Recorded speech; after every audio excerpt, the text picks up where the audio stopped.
श्री राधा कृष्णाय नमो नमः। आप सभी दिव्य आत्माओं को मेरा प्रेम और आदर सहित प्रणाम। गोलोक की लीला कथा अति आनंदमय और दिव्य है। इसके रस का आस्वादन करने के लिए समय सीमा भी कम पड़ जाती है। कथा अति विस्तृत और विस्तार से ग्रंथ में वर्णित है, इसलिए प्रभु की इच्छा से मैं इसे अलग अलग खंडों में प्रकट करने का एक तुच्छ प्रयास कर रहा हूँ। अब तक की कथा में हमने गोलोक के दिव्य दर्शन किए, अंतपुर में स्थित श्री राधा कृष्ण के अति वैभवशाली और दिव्य 16 द्वारों वाले भवन के दर्शन किए तथा पिछली कथा में ब्रह्मा, शिव और धर्मदेव द्वारा की गई भगवान श्री कृष्ण की स्तुति को भी सुना और अभूतपूर्व परम मंगलकारी अति दिव्य भगवान श्री कृष्ण के वचनों को भी सुना। यह अब तक श्री राधा सर्वेश्वर भगवान श्री कृष्ण की कृपा और आज्ञा से ही संभव हो पाया है। गोलोक लीला अब समाप्ति की ओर अग्रसर है, जहां मैं आज की कथा और आने वाले एक और कथा में इसका श्री रासेश्वरी कृष्ण वामांग संभूता कृष्ण प्राण वल्लभा श्री राधे की कृपा इच्छा से संपन्न करूंगा। आज की कथा में मैं आपको गोलोक के उस उत्तम सभा के दर्शन कराऊंगा जहां मुरली मनोहर श्याम सुंदर श्री राधे के साथ रत्न सिंहासन पर विराजमान है। सभी गोप गोपियां उनके समीप हैं तथा ब्रह्मा, शिव, धर्मदेव उनकी स्तुति अर्चना कर रहे हैं। और फिर सभा में भगवान नारायण अपने विमान से आगमन करते हैं, फिर श्री कृष्ण में विलीन हो जाते हैं। तत्पश्चात भगवान विष्णु पधारते हैं और वे भी भगवान श्री कृष्ण में लीन हो जाते हैं। आगे फिर अनंत शेष नर नारायण मूल प्रकृति ईश्वरी श्री दुर्गा विमान द्वारा गणेश कार्तिकेय के साथ प्रकट होती हैं और फिर भगवान ने जिसे जो कार्यभार सौंपा उनके भूतल पर प्रकट होने से पहले वे सब अति दिव्य लीला का पठन और श्रवण करेंगे। अनुरोध है कि एकाग्रता और परम भक्ति भाव से आज की कथा को श्रवण करें। कथा कुछ इस प्रकार से प्रारंभ होती है। उस उत्तम सभा में जगदीश्वर श्री कृष्ण ने गोपों और गोपियों को बुलाकर मधुर सत्य एवं समयोचित वचन कहे।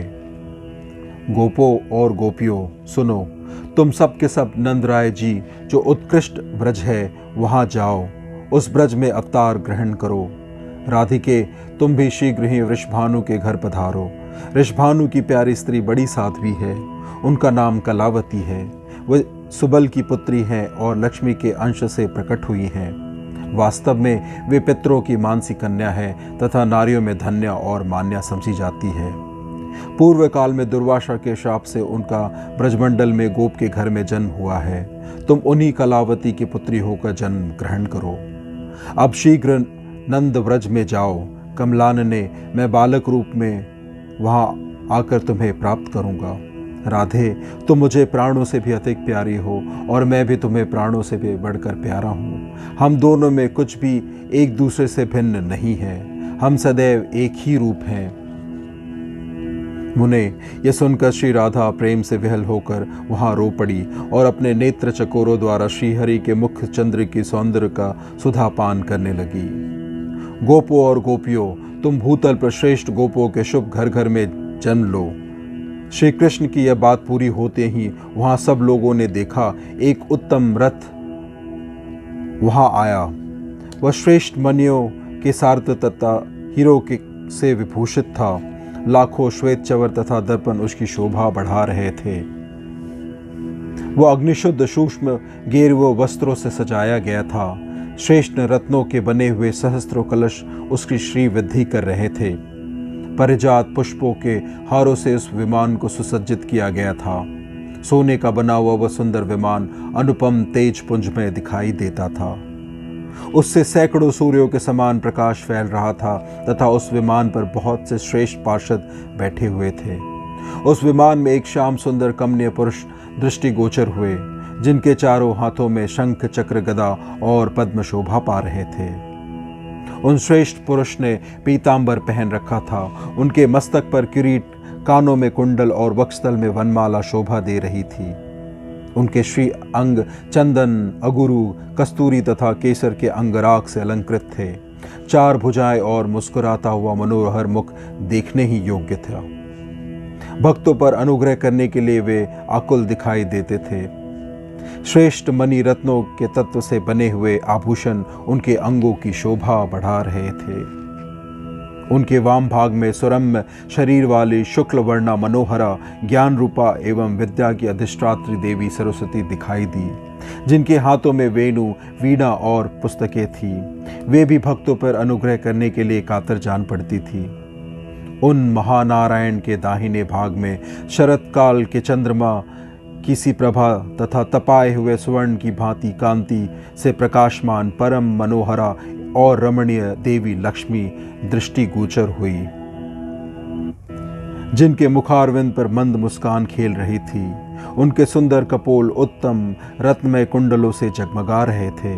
बहुमूल्य रत्न महामूल्यवान वस्त्र उनके श्री अंगों की शोभा बढ़ाते थे।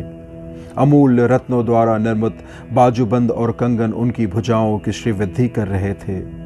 श्रेष्ठ रत्नों के सार तत्व के बने हुए मंजीर अपनी मधुर झनकार फैला रहे थे। परिजात के फूलों की मालाओं से वक्षस्थल उज्जवल दिखाई देता था।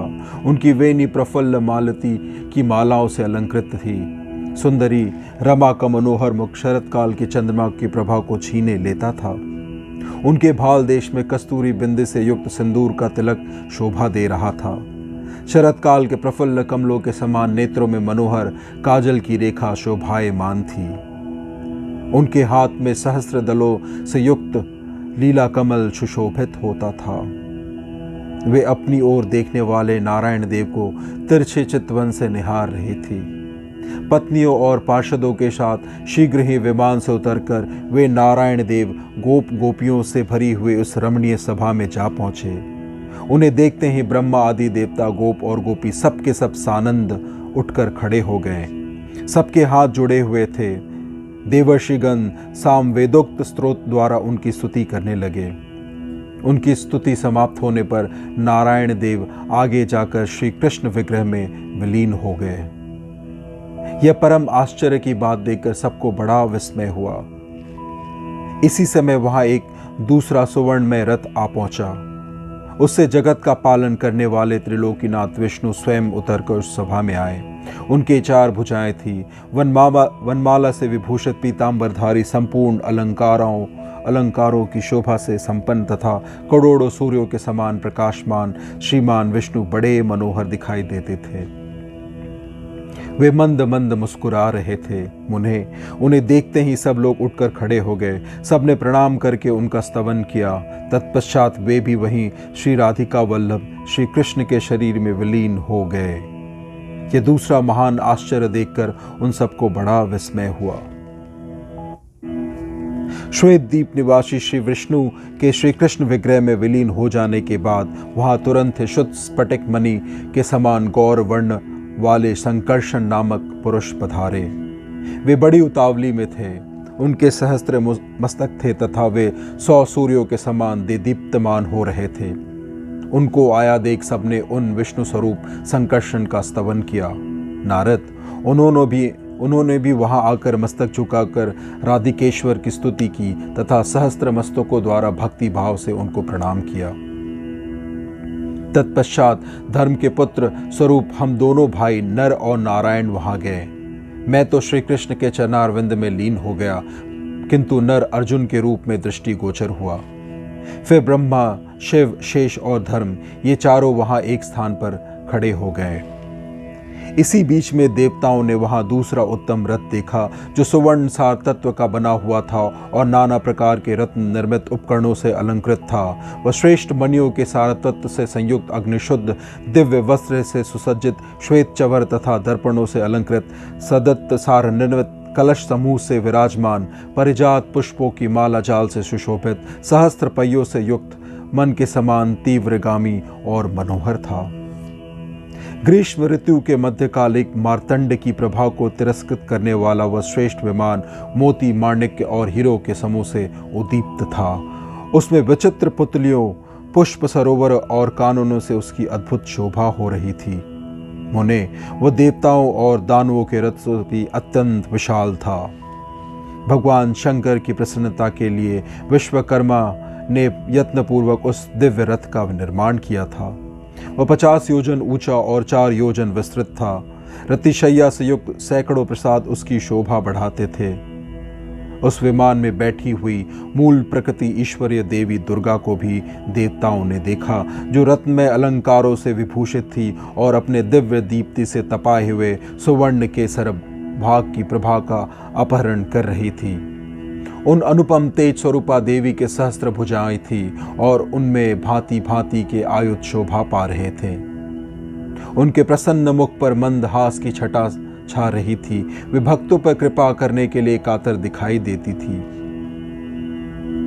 रत्नेंद्र सार रचित तथा मधुर झनकार से युक्त मंजीरों के कारण उनके चरणों की अपूर्व शोभा हो रही थी। श्रेष्ठ मणि निर्मित मेखला से मंडित मध्य देश अत्यंत मनोहर दिखाई देता था। हाथों में श्रेष्ठ रत्नसार के बने हुए केयूर और कंगन शोभा दे रहे थे। मंदार पुष्पों की मालाओं से अलंकृत वक्षस्थल अत्यंत उज्जवल जान पड़ता था। शरद काल के सुधाकर की आभा को तिरस्कृत करने वाले सुंदर मुख से उनकी मनोहरता और बढ़ गई थी। काजल की काली रेखा से युक्त नेत्र शरद काल के प्रफुल्ल नील कमलों की शोभा को लज्जित कर रहे थे। चंदन, अगुरु तथा कस्तूरी द्वारा रचित चित्रपत्रक उनके भाल और कपोलों को विभूषित कर रहे थे। नूतन बंधुजी पुष्प के समान आभा वाले लाल लाल ओठ के कारण उनकी मुख की शोभा और भी बढ़ गई थी। वे देवी अत्यंत ही सुंदरी थी। अग्निशुद्ध एवं अत्यंत दीप्तिमान वस्त्र से उद्भाषित हो रही थी और दोनों पुत्रों के साथ सिंह की पीठ पर बैठी थी। उस रथ से उतरकर पुत्रों सहित देवी ने शीघ्रतापूर्वक श्री कृष्ण को प्रणाम किया। फिर वे एक श्रेष्ठ आसन पर जाकर बैठ गईं। इसके बाद गणेश और कार्तिकेय ने परात्पर श्री कृष्ण, शंकर, धर्म, संकर्षण तथा ब्रह्मा जी को नमस्कार किया। उन दोनों देवेश्वरों को निकट आया देख वे सब देवता उठकर खड़े हो गए। उन्होंने आशीर्वाद दिया और दोनों को अपने पास बिठा लिया। देवता बड़ी प्रसन्नता के साथ गणेश और कार्तिकेय के साथ उत्तम वार्तालाप करने लगे। उस समय देवता और देवी उस सभा में श्रीहरि के सामने बैठ गए। उन्हें देख बहुसंख्यक गोप और गोपियां आश्चर्य से चकित हो रही थी। तदंतर श्री कृष्ण के मुखारविंद पर मुस्कुराहट खेलने लगी। वे लक्ष्मी से बोले, सनातनी देवी, तुम नाना रत्नों से संपन्न भीष्मक के राजभवन में जाओ और वहां विदर्भ देश की महारानी के उदर से जन्म धारण करो। साध्वी देवी, मैं स्वयं कुंडनीपुर में जाकर तुम्हारा पाणिग्रह करूंगा। वे रमा आदि देवियां पार्वती को देखकर शीघ्र ही उठकर खड़ी हो गईं। उन्होंने ईश्वरी को रमणीय रत्न सिंहासन पर बैठाया। विप्रवर, नारद, पार्वती, लक्ष्मी और सरस्वती, ये तीनों देवियां परस्पर यथोचित कुशल प्रश्न करके वहां एक आसन पर बैठ गईं। वे प्रेम पूर्वक गोप कन्याओं से वार्तालाप करने लगी। कुछ गोपियां बड़े प्रसन्नता के साथ उनके निकट बैठ गईं। इसी समय जगदीश्वर श्री कृष्ण वहां पार्वती से कहे, सृष्टि और संहार करने वाली कल्याणमयी महामाया स्वरूपणी देवी, शुभे तुम अंश रूप से नंद के ब्रज में जाओ और वहां नंद के घर यशोदा के गर्भ में जन्म धारण करो। मैं भूतल पर गांव गांव में तुम्हारी पूजा करवाऊंगा। समस्त भूमंडल में, नगरों में और वनों में मनुष्य वहां की अधिष्ठात्री देवी के रूप में भक्ति भाव से तुम्हारी पूजा करेंगे और आनंद पूर्वक नाना प्रकार के द्रव्य तथा दिव्य उपहार से तुम्हें अर्पित करेंगे। शिवे, तुम जो ही भूतल का स्पर्श करोगी त्यों ही मेरे पिता वसुदेव यशोदा के सूतिकागार में जाकर मुझे वहां स्थापित कर देंगे और तुम्हें लेकर चले आएंगे। कंस का साक्षात होने मात्र से तुम पुनः शिव के समीप चली जाओगी और मैं भूतल का भार उतारकर अपने धाम में आ जाऊंगा। ऐसा कहकर तुरंत ही 6 मुख वाले स्कंद से श्री कृष्ण बोले, वत्स सुरेश्वर, तुम अंश रूप से भूतल पर जाओ और जाम्बवती के गर्भ से जन्म ग्रहण करो। सब देवता अपने अंश से पृथ्वी पर जाएं और जन्म ले। मैं निश्चय ही पृथ्वी का भार हरण करूंगा। नारद ऐसा कहकर राधिका नाथ श्रेष्ठ सिंहासन पर बैठे। फिर देवता, देवियां, गोप और गोपियां भी बैठ गईं। इसी बीच में ब्रह्मा जी श्रीहरि के सामने उठकर खड़े हो गए और हाथ जोड़कर विनयपूर्वक उन जगदीश्वर से बोले। इस प्रकार से आज की कथा यहीं संपन्न होती है।